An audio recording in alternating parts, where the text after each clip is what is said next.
라는 것에 대한 짧은 고민. 금리, 한마디로 돈의 가격이라고 보시면 되겠습니다. 그래서 비싸면 무조건 좋지 돈은 비싼 게 최고니깐, 크크. 여기서 잠깐 단순하게 비싸다고 해서 다 좋은 것만은 아닙니다. 이런 생각을 해보세요. 짐바브웨 콩고 같은 나라에서 금리를 15%, 20% 준다고 합니다. 와 달려가서 바로 원화를 달러로 바꾸고 그 나라에 투자하면 바로 15-20% 남는 투자를 하게 됩니다.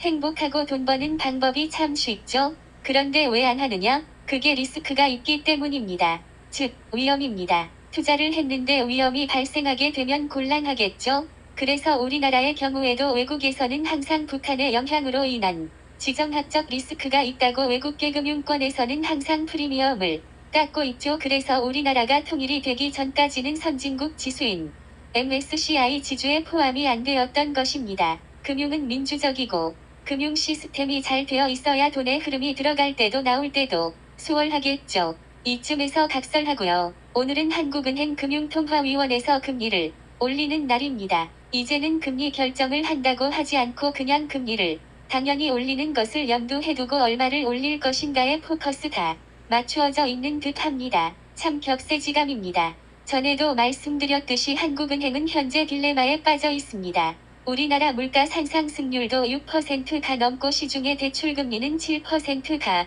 넘어서고 얼마가 될지 예상도 안 되는 수준입니다. 그럼 금일 금리를 0.5 올릴까요? 0.75 올릴까요? 아니면 1% 올릴까요? 일단 0.5를 올리게 되면 전체 부채에서 감당해야 할 돈이 5조에서 7조 원이 든다고 합니다. 그럼 이 돈은 대출이 있는 사람들이 나누어 갚아야 하는 상황입니다. 자꾸 대출자들에게 목줄이 조여집니다. 여기서 잠깐 대출이 1원도 없다. 이런 분은 현자이든지 아니면 곰이든지 둘 중에 하나이십니다. 크크. 그럼 너는 대출 없냐라고 반문하실 텐데, 에이 왜 없을까요?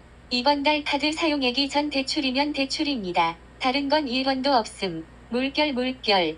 또 요 이야기가 3000% 빠질 뻔했는데요. 크크. 현재 대한민국 금융감독당국에서는 대출금리를 낮추고 예적금 금리를 올리고 있습니다. 그런데 여기서 이게 국민들 위하는 것처럼 보이지만 결국 나라부터 살리는 것이라고 보면 됩니다. 대출금리는 조금 낮추고 예적금 금리는 많이 올리게 되면 은행은 자기 자본 비율이 높아져서 국제결제은행의 신용도가 높아지게 되는 것입니다. 한국은행 금통위에서는 금리를 올려 물가를 잡고 일단 대출자들 부담을 지우고요. 왜? 한국은행에서 강제로 대출받으라고 했지 않았죠? 민주자본주의 시스템에서 누구도 강요하지 않았습니다. 스스로 선택한 것이죠. 그런데 이런 사람들 때문에 나라가 위험하면 결과는 전에 말씀드렸습니다. 또한 금융감독위원회에서는 은행 자본 확충과 국제결제은행의 한국의 신용도를 높이는 것입니다. 이런 거 진짜 뉴스나 인터넷에 안 나오는데 물결.